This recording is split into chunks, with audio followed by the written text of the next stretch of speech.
On est en train de semer du maïs en bio, donc le semis bien évidemment est une étape cruciale.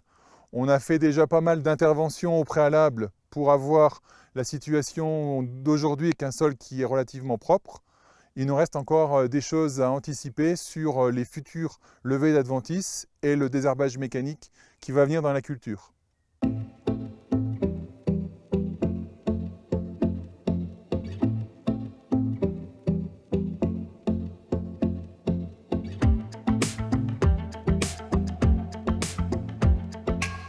Bonjour, bienvenue à la station Arvalis de Boignéville. Je suis Damien Brun, ingénieur agroéquipement chez Arvalis et je vais vous parler aujourd'hui du semis de maïs qu'on réalise sur la parcelle derrière moi qui se trouve en agriculture biologique.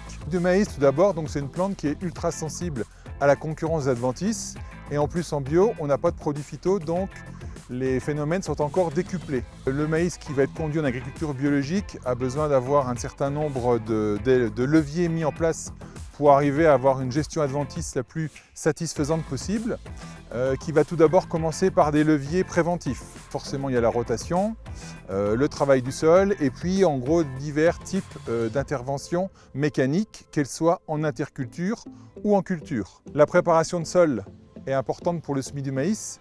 Il nous faut un sol qui soit relativement affiné, pas de façon trop extrême non plus.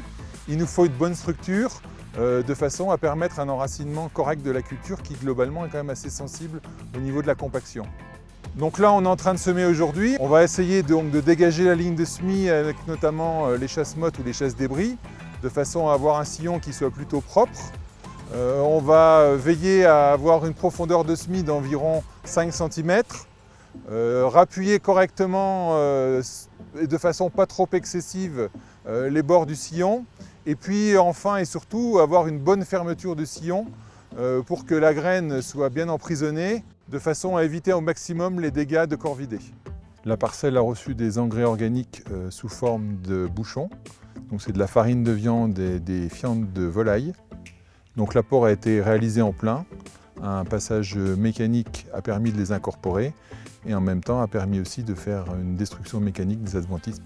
Donc en agriculture biologique, le choix variétal il est hyper important. Même si le catalogue est effectivement un peu moins large, on va chercher, compte tenu de l'absence de produits phytosanitaires, des variétés qui ont une croissance relativement rapide, qui vont donc pousser très vite, avec un port un peu spécifique.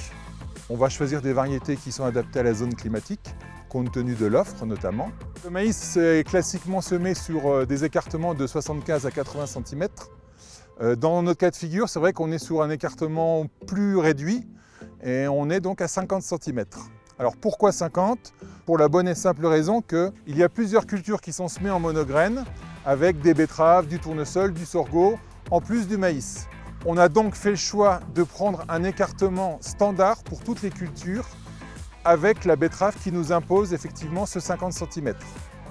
Le maïs est donc semé à 50, la bineuse à 50 permet de biner l'intégralité des cultures et on est aujourd'hui capable de récolter du maïs à 50 avec des cueilleurs spécifiques sans aucune difficulté. Cette parcelle de maïs va nous servir lors du cycle cultural pour faire des essais de désherbage mécanique robotisé. On est sur une densité de semis de 100 000 graines hectares. Donc pour un écartement entre rangs de 50 cm, ça nous fait un écartement entre graines d'environ 20 cm. L'écartement à 50 nous permet notamment d'être plus concurrent vis-à-vis des adventices plus rapidement. Le couvert va se refermer et donc le maïs va concurrencer les adventices plus vite, de la même façon que lorsqu'il va venir à sa naissance. Ensuite, effectivement, on aura tout un tas de leviers curatifs qui vont être mis en place dans la culture, avec des passages mécaniques de type désherbage en plein, RC-tri ou rotative roto-et-tri, ou également des leviers de désherbage mécanique d'interrang, type binage par exemple. Donc la prochaine étape, ça va être la réussite de la levée, qu'elle soit la plus synchrone et homogène possible, et qu'on anticipe dès aujourd'hui avec les interventions mécaniques qui vont arriver sur les adventices de façon à ne pas se faire déborder.